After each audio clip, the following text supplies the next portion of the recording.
ஒரு ஏஜுக்கு மேல நம்ம அப்பா எது சொன்னாலுமே நமக்கு வெறுப்பா இருக்கும். என்னடா நமக்கு ஆப்போசிட்டாவே பேசிட்டு இருக்காரு அப்படின்னு நினைப்போம். அப்புறமா தான் நமக்கு கொஞ்சம் கொஞ்சமா புரிய வரும் அவர் அட்வைஸ் பண்ணிக்கிறாருன்னு. அந்த மாதிரி தான் நம்ம ஹீரோ ஃபேமிலி விட்டு கொஞ்சம் கொஞ்சமா பிரிஞ்சு வந்துகிட்டே இருக்காரு. அப்பா கூடயும் டச் இல்ல, அம்மா கூடயும் டச் இல்ல. அப்பப்போ பேசுவாரு. ஒரு ஆர்கிடெக்ட் இன்ஜினியரா இருப்பாரு. யாருக்கிட்டயுமே ஒழுங்கா பேசாம வேலையில ஈடுபாடு இல்லாம கொஞ்சம் ஸ்லோ லேர்னிங் பர்சனா இருப்பாரு.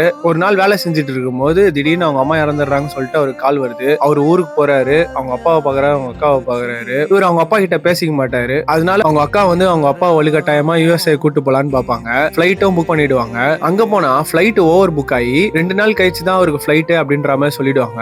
சரி இவரும் பாம்பே வந்துட்டாரு, தன்னோட பையன் வீட்டுல இருப்போம் அப்படின்னு சொல்லிட்டு அவங்க அக்கா விட்டுட்டு போவாங்க.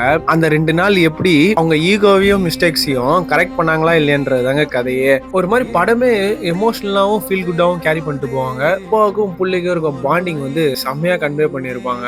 என்னதான் சண்டையா இருந்தாலுமே கொஞ்ச நேரம் பேசினா போதும், எல்லாமே சரியாயிடும். அதான் இந்த படத்துல சொல்ல வருவாங்க. தி மேத்தா பாய்ஸ் 2025ல வந்தது. அமேசான் பிரைம்ல இருக்கு, தமிழ் டப்பிங்லயே இருக்கு. 2 பேர் ஆக்டிங் பக்காவா இருக்கும் படம் ஃபுல்லாவே. இந்த மாதிரி ஃபீல் குட் மூவி வேணும்னா மறக்காம நம்ம பேஜை ஃபாலோ பண்ணிக்கோங்க.